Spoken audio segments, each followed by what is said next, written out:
3일 동안 평안하셨습니까? 내일부터 또 이렇게 비가 온다는 소식이 있습니다. 이제 봄이 이렇게 봄비가 이렇게 오는 것 같기도 하고, 또 그동안 이제 비가 많이 못 왔었는데 또 비가 내린 것처럼 우리 성도님들 가운데도 하나님의 은혜의 봄비가 항상 충만하시길 바랍니다. 저희가 아까 기도하신 거 보면은 이제 다음 주가 무슨 주일이라고 하셨죠? 종료주일이시고, 또 저희가 이제 고난 주간에 또 특세로 이제 준비하고 계신 가운데 있습니다. 또 교회 이제 전도 축제를 위한 진군식도 준비하고 있고, 모든 것들이 이제 기도하시는 가운데 있는데, 저희가 오늘 이제 말씀을 통해서 생각해 보려고 하는 것은 우리가 믿는 믿음의 신앙 고백이 어디에서 나오는가 하는 것들 한번 생각해 보고, 교회가 무슨 기초에 서야 되냐면 바른 믿음의 고백의 신앙 고백의 기초에 서야 되는 것들을 오늘 같이 한번 생각해 보려고 합니다. 우리가 하루하루 살아가면서 세상은 끊임없이 우리에게 당신은 어디에 소속돼 있고 너는 누구냐, 어디에서 무엇을 위해서 살아가느냐, 이런 것들을 항상 물어보게 됩니다. 근데 우리 예수님께서는 제자들에게 너희는 나를 누구라고 하느냐, 이것을 질문을 하고 계십니다. 너희는 나를 누구라고 하느냐.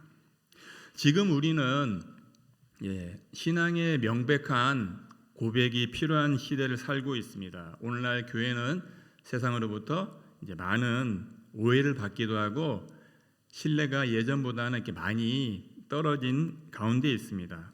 그래서 교회를 향한 비판의 모습도 있고, 또 풍파 가운데 우리가 붙들어야 될 단 한 가지 기초가 있다면 그것은 바로 예수 그리스도를 향한 믿음의 고백인 것을 기억하시기 바랍니다. 오늘 본문에서 예수님은 특별한 장소에서 특별한 타이밍에 이 질문을 던지고 있습니다. 이 본문의 장소는 가이사랴 빌립보라고 하는 곳이었고, 또 이 타이밍은 공생의 후반부에 던진 말씀이었습니다.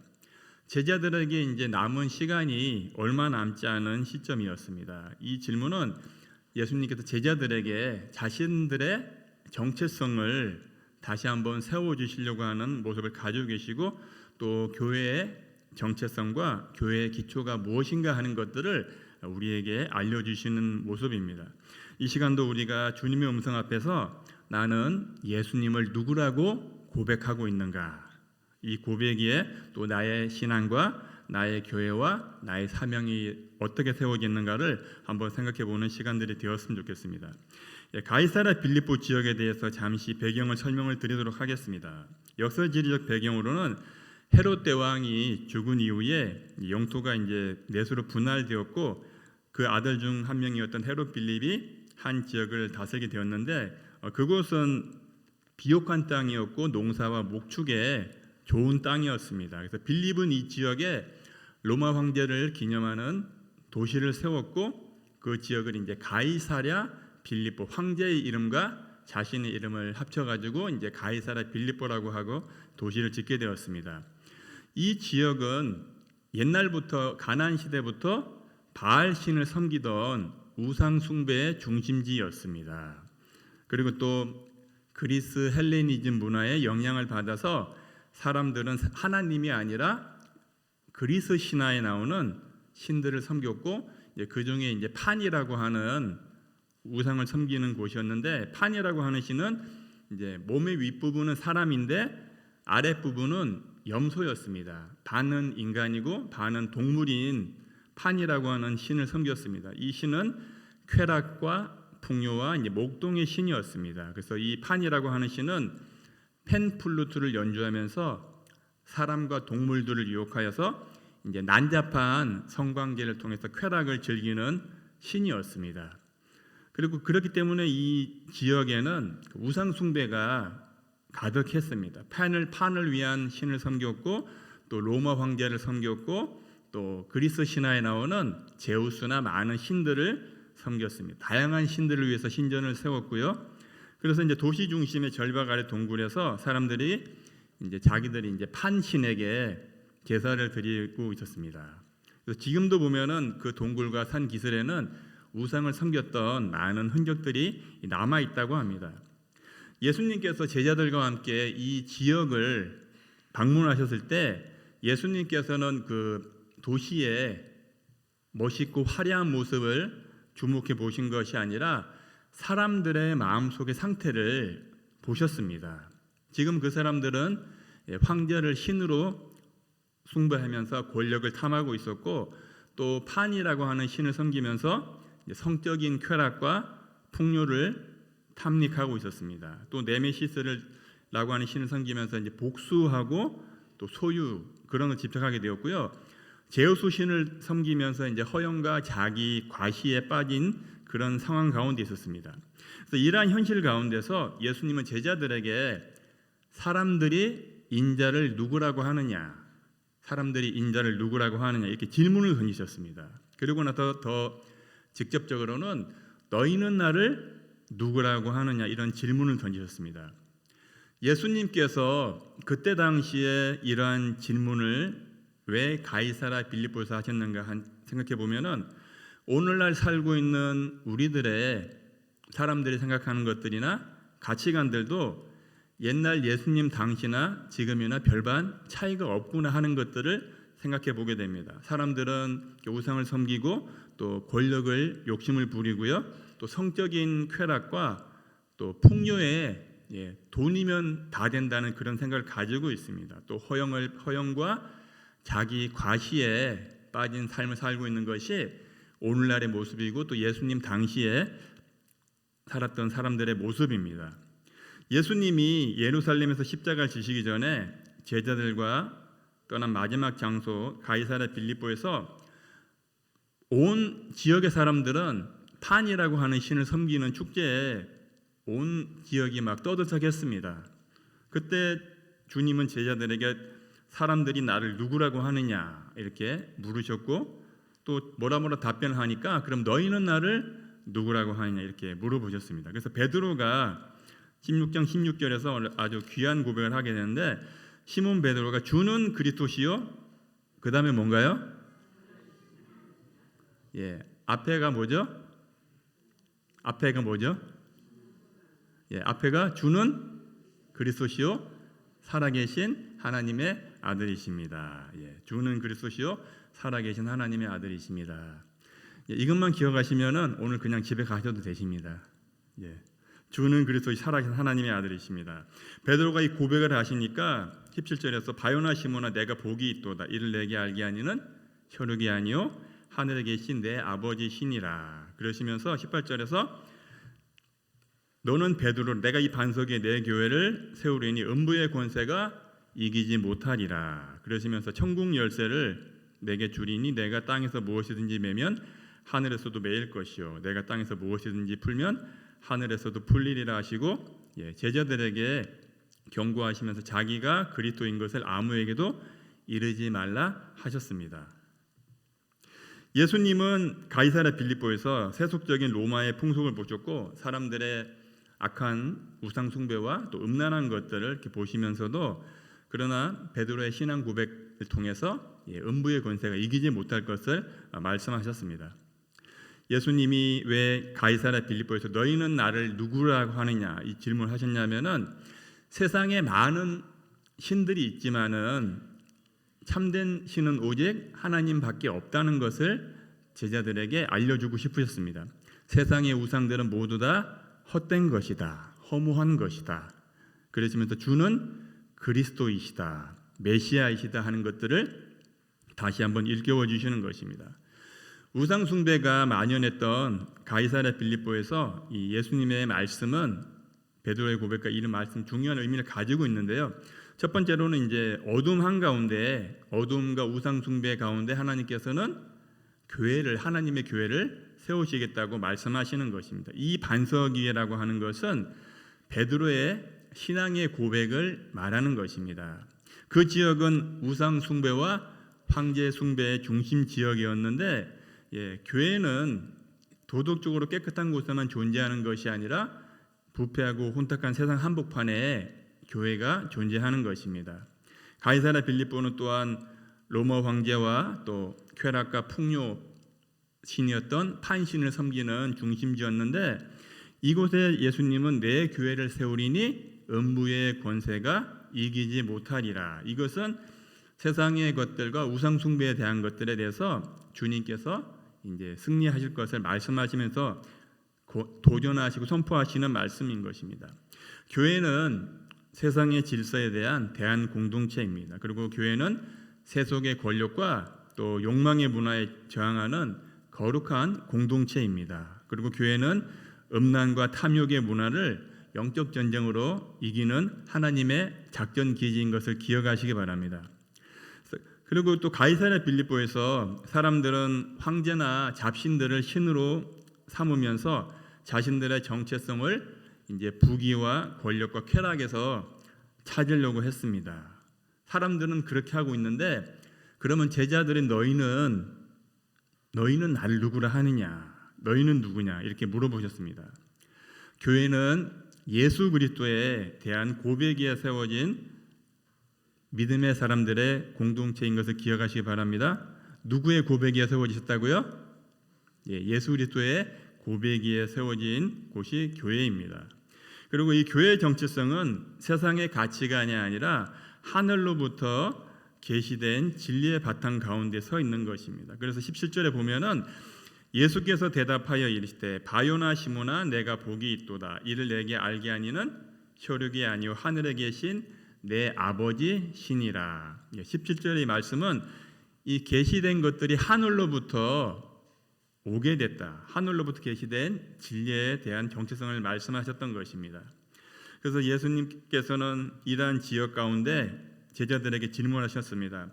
이곳은 제자들에게는 불편한 곳이었습니다. 왜냐하면은 우상 숭배가 너무 심한 지역이었는데 주님께서는 이렇게 하필이면 난처한 지역에서 신앙 고백에 대한 질문하셨는데, 우리가 신앙이라고 하는 것은 평안한 곳에서 자라는 것이 아닙니다. 신앙은 오히려 믿음을 시험하는 자리에서 신앙은 진실해지고 우리의 고백은 선명해지는 것입니다. 어려움을 통해서 이 사람이 진짠가 아닌가 하는 것들을 우리가 판결이 나게 되는 것들입니다. 14절 한번 보시겠습니다. 마태복음 16장 14절입니다. 이르되 더러는 세례 요한, 더러는 엘리야, 어떤 이는 예레미야나 선지자 중에 하나라 하더이다. 예수님이 사람들이 인자를 누구라고 하냐 하니까 14절에 이 내용들을 말씀하셨습니다. 세상은 예수님을 이제 훌륭한 선생님, 도덕적인 선생님, 또 위대한 성인, 그렇게 세계 4대 성인 중에 한 분으로 이렇게 얘기를 하고 있는데, 그런데 우리가 예수님을 그렇게 알면은 구원이 없습니다. 바른 고백은 구원의 고백입니다. 아무리 예수님에 대해서 좋게 평가하더라도 예수님이 그리스도이시고 하나님의 아들이라고 하는 고백이 없다면 그것은 진리를 놓친 잘못된 생각인 것입니다. 15절 한번 보시겠습니다. 이르시되 너희는 나를 누구라 하느냐? 너희는 나를 누구라 하느냐? 이 말씀은 예수님께서 제자들 한 사람 한 사람의 각자에게 고백을 물어보시는 내용입니다. 한 사람 한 사람에게. 베드로뿐만 아니라 모든 제자들에게 그러면 너는 나를 누구라고 하느냐? 이렇게 물어보고 계십니다. 예수님은 사람들이 자신에 대해서 여론조사에 어떻게 얘기하는 것을 듣지 않으시고 지금부터는 내가 제자들 한 사람한테 너희들의 대답을 내가 듣기 원한다. 이렇게 물어보셨습니다.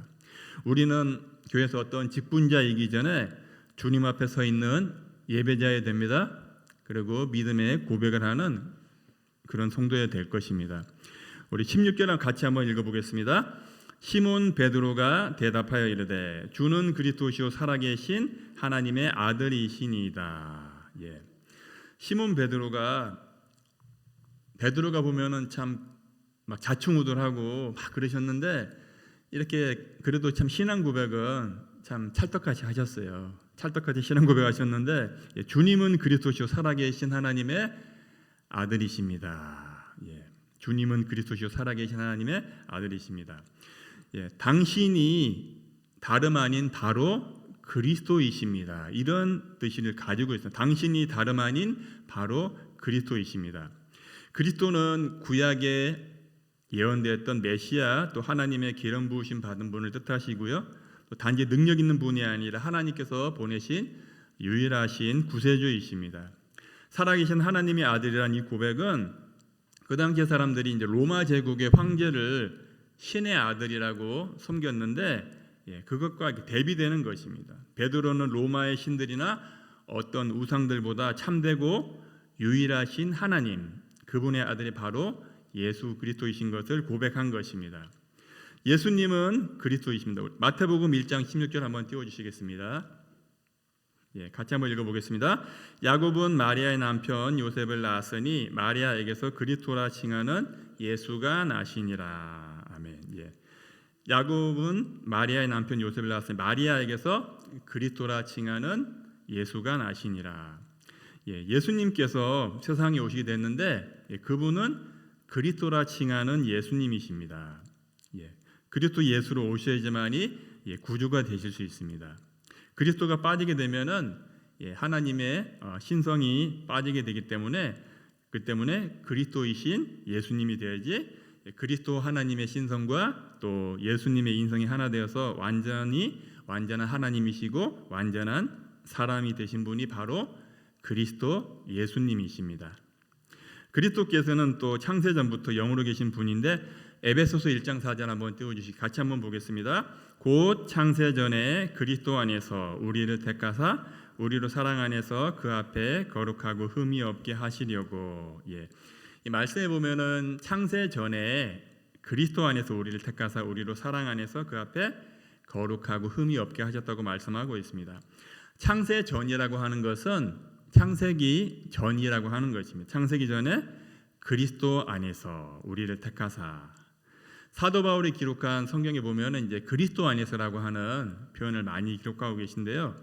그래서 우리가 이렇게 해서 예수 그리스도는 독생하신 홀로 한 분이신 하나님의 아들이신 것을 우리에게 증명해주고 있습니다. 그래서 우리가 지금까지 신앙생활하면서 주님은 그리스도이시고 살아계신 하나님의 아들이십니다 고백을 많이 해왔는데 오늘 우리는 이 고백이 오늘 나의 믿음을 또 나의 삶을 지탱해주고 있는 중심이 되는가 하는 것들을 한번 생각해 보시기 바랍니다. 주님은 그리스도십니다. 주님은 살아계신 하나님의 아들이십니다. 그 하나님 바로 우리의 하나님이시고 나의 주님이신 것을 믿으시기 바랍니다. 우리가 이런 고백을 가지는 것이 우리 인생의 가장 중요한 것입니다. 예수님은 우리 기독교 신앙의 가장 신앙의 중요한 핵심이십니다. 세상에 오신 예수님은 기독교 신앙의 핵심이기 때문에 우리가 그리스도이신 예수님을 잘 아시고 바르게 믿으셔야 됩니다. 그래서 베드로가 고백한 것처럼 주님은 그리스도이시요 살아계신 하나님의 아들이십니다. 이 베드로의 고백이 오늘 저와 우리 모든 북서울 꿈의 교회 성도님들의 고백이 되시기 바랍니다. 이러한 고백이 있어야지만이 우리의 믿음이 흔들리지 않을 수가 있게 됩니다. 여러분 오뚜기 아시죠? 오뚜기는 왜 오뚜기인가요? 아무리 때리고 막 눕혀도 다시 일어나죠. 왜 그렇죠? 보니까 오뚜기 안에 이렇게 중심축에 중심 안에 뭐가 이렇게 무거운 게 중심을 잡아주니까 넘어뜨려도 다시 일어서고 또 눕혀도 다시 일어서게 되는 거죠. 우리도 보면 이제 신앙생활 하시면서 막 세상에 많은 환난과 어려움이나 시험이나 또 육신의 아픔으로 인해서 넘어질 때가 많이 있으시죠. 넘어질 때가 막 하루에도 몇 번씩 넘어지기도 하고 어떨 때는 막 시도 때도 없이 넘어지기도 하는데 그러나 넘어져 가지고 그냥 가만히 누워 있으면 되겠어요? 안 되죠. 누워 있는 거는 잠잘 때는 누워 있어야 되는데 다른 때는 누워만 있으면 안 되시죠. 오뚜기는 이렇게 눕혀도 중심이 있으니까 다시 일어서게 되는데 우리 안에는 어떤 중심이 있으신가요? 주는 그리스도시요 살아계신 하나님의 아들이십니다. 이런 고백이 우리의 중심이 되어 주실 때 우리가 때로는 어려움을 당해서 넘어지긴 하지만은 완전히 넘어지지 않고 다시 일어설 줄로 믿습니다. 하나님께서 우리를 죽이지 않고 우리를 살리시는 분이십니다. 우리가 넘어지지만은 다시 일어나도록 도우시는 분이신 것을 믿으시기 바랍니다. 16장 17절 한번 보이겠습니다. 예수께서 대답하여 이르시되 바요나 시몬아 내가 복이 있도다. 이를 내게 알게 하니는 혈육이 아니요 하늘에 계신 내 아버지시니라. 여기 보면은 복이 있다, 복이 있도다라고 하는 말씀은 그냥 단순하게 행복하다 뭐 그런 것을 넘어서 하나님으로부터 특별한 축복과 선택을 받은 상태를 말하는 것입니다. 하나님을 믿는 우리 모두가 하나님의 복을 받은 자인 것을 믿으시기 바랍니다. 예, 하나님을 우리는 특별한 축복과 선택을 받은 분들이에요. 이 고백은 지식이나 경험에서 나온 것이 아니라 하늘 아버지께서 베드로에게 믿음의 눈을 열어서 깨닫게 해주셨기 때문입니다. 그렇기 때문에 베드로가 이러한 고백을 하게 되는 것입니다. 이러한 고백은 성령의 감동을 통해서 또 순종의 삶을 통해서 맺어지는 열매인 것입니다. 우리 18절을 같이 한번 보시겠습니다. 또 내가 내게 이르노니 너는 베드로라. 내가 이 반석 위에 내 교회를 세우리니 음부의 권세가 이기지 못하리라. 아멘. 예. 믿음의 고백이에 따라합시다. 믿음의 고백이에 교회는 세워진다. 믿음의 고백이에 내가 세워진다. 예. 교회도 마찬가지고 우리 한 사람 한 사람이 어디에 세워져야 되냐면은 믿음의 고백에 세워져야 됩니다. 반석 위에 세워져야 됩니다. 반석 위에 세워져야지 모래 위에 세워지면은 비가 안 오면 괜찮으시죠? 비가 안 오면 모래 위에도 세워도 괜찮은데 비만 내리면 어떻게 되죠? 모래집은 그냥 다 그냥 쓸려 내려가죠. 또 내일부터 비 온다고 하니까 모래 위에 세우지 마시고 반석 위에 세우시기 바랍니다. 항상 반석 위에 세워져야지만이 어떤 일이 있더라도 우리가 넘어지지 않고 세상의 풍조에 휩쓸려 가지 않게 되는 것들입니다. 18절에서 이 고백을 통해서 음부의 권세가 이기지 못한다고 하셨습니다. 베드로의 신앙 고백에 하나님께서 교회를 세워주시고 교회의 주인은 예수 그리스도이십니다. 음부의 권세라고 하는 것은 죽음과 사망과 지옥의 세력을 표현하는 것인데 아무리 강력한 세상의 어둠이 몰려와도 교회는 결코 무너지지 않습니다. 교회는 결코 무너지지 않습니다. 교회는 결코 무너지지 않습니다. 아멘. 교회는 결코 무너지지 않습니다. 왜냐하면은 하나님께서 붙잡고 계시기 때문입니다. 지금 교회가 위기를 겪고 있는 것처럼 보입니다. 세상에 어려움이 있고요. 또 다음 세대들의 침체와 세상의 비판들이 있지만은 오늘 우리 주님께서는 음부의 권세가 이기지 못한다고 하고 있습니다. 고백이 살아있는 교회는 어떠한 비바람이 와도 어떠한 풍랑이 와도 무너지지 않습니다. 고백이 살아있는 성도는 어떤 비바람이 와도 어떤 풍랑이 와도 무너지지 않을 줄 믿습니다. 우리 19절과 20절 한번 읽어보겠습니다. 내가 천국 열쇠를 내게 주리니 내가 땅에서 무엇이든지 매면 하늘에서도 매일 것이요 내가 땅에서 무엇이든지 풀면 하늘에서도 풀리리라 하시고 이에 제자들에게 경고하사 자기가 그리스도인 것을 아무에게도 이르지 말라 하시니라. 아멘. 주님께서 천국 열쇠를 주신다고 하고 있습니다. 천국 열쇠, 믿음으로 고백하는 자들에게 말씀의 권세로 사람을 묶고 풀 수 있는 영적 권한이 주어진다고 하셨고요. 또 매고 푼다고 하는 것은 사도적 권위의 표현이기도 하지만은 오늘날에는 이제 말씀의 기준에 따라 교회를 세우고 양육하는 또 성도들의 또 공동적인 책임으로도 볼 수 있는 내용입니다. 이러한 고백들은 교회를 세우는 것들이고 또 세상 가운데서 천국의 문을 여는 사명을 함께 감당하는 것들로 말씀드릴 수 있습니다. 오늘도 이렇게 예배의 자리, 또 기도의 자리, 헌신의 자리에 오신 우리에게 하나님께서 천국 열쇠를 맡기신 줄 믿습니다. 천국 열쇠 가지고 계시죠? 천국 열쇠 항상 가지고 계시기 바랍니다. 그리고 이 고백의 사명을 붙잡으시기 바랍니다. 우리는 흔히 교회는 건물이 아니다라고 말을 합니다. 교회는 하나님께 예배드리는 곳이고 교회는 PPT 한번 띄워주시겠습니다. 따라합시다. 교회는 고백 공동체입니다. 생명 공동체입니다. 예배 공동체입니다. 성도는 고백하는 성도입니다. 생명을 가진 성도입니다. 예배자입니다. 저희 올해 표어가 뭔가요? 나는 예배자입니다. 아멘. 우리가 믿음의 고백 가운데 고백 공동체 되시고 또 생명 공동체 되시고 예배하는 예배 공동체 되시기 바랍니다. 예수님을 그리스도로 고백하는 고백의 신앙 가운데 교회들이 세워졌고 우리 북서울 꿈에게 세워졌고 또 우리가 이 고백 가운데 또 영혼을 살리기 위해서 또 귀한 전도 진군식을 하고 있고요. 또 우리가 또 고난 유간과 이제 특별 새벽기도 종료절 기도를 하는 건데 준비하는 가운데 있습니다. 우리가 항상 하나님 앞에서 또 주님 앞에서 나는 주님을 어떻게 고백하고 있는가 항상 그것을 항상 기억하시며 사시기 바랍니다. 너는 나를 누구라고 하느냐. 우리가 무슨 직분자이기 전에 우리가 하나님 앞에 한 사람의 예배자로서 나는 주님을 어떻게 고백하고 있는가 그것 항상 돌아보시기 바랍니다. 주님은 항상 우리에게 사랑하는 아들 딸아 너는 나를 누구라고 하느냐. 예, 주님은 그리스도시요 살아계신 하나님의 아들이십니다. 예, 이 고백이에 믿음으로 세워지는 우리 교회와 우리 성도님 되시기를 주님의 이름으로 축원드리겠습니다. 기도하겠습니다. 하나님 아버지 오늘 저희가 함께 하나님의 말씀을 생각해 보았습니다. 너희는 나를 누구라 하느냐. 주는 그리스도시요 살아계신 하나님의 아들이십니다.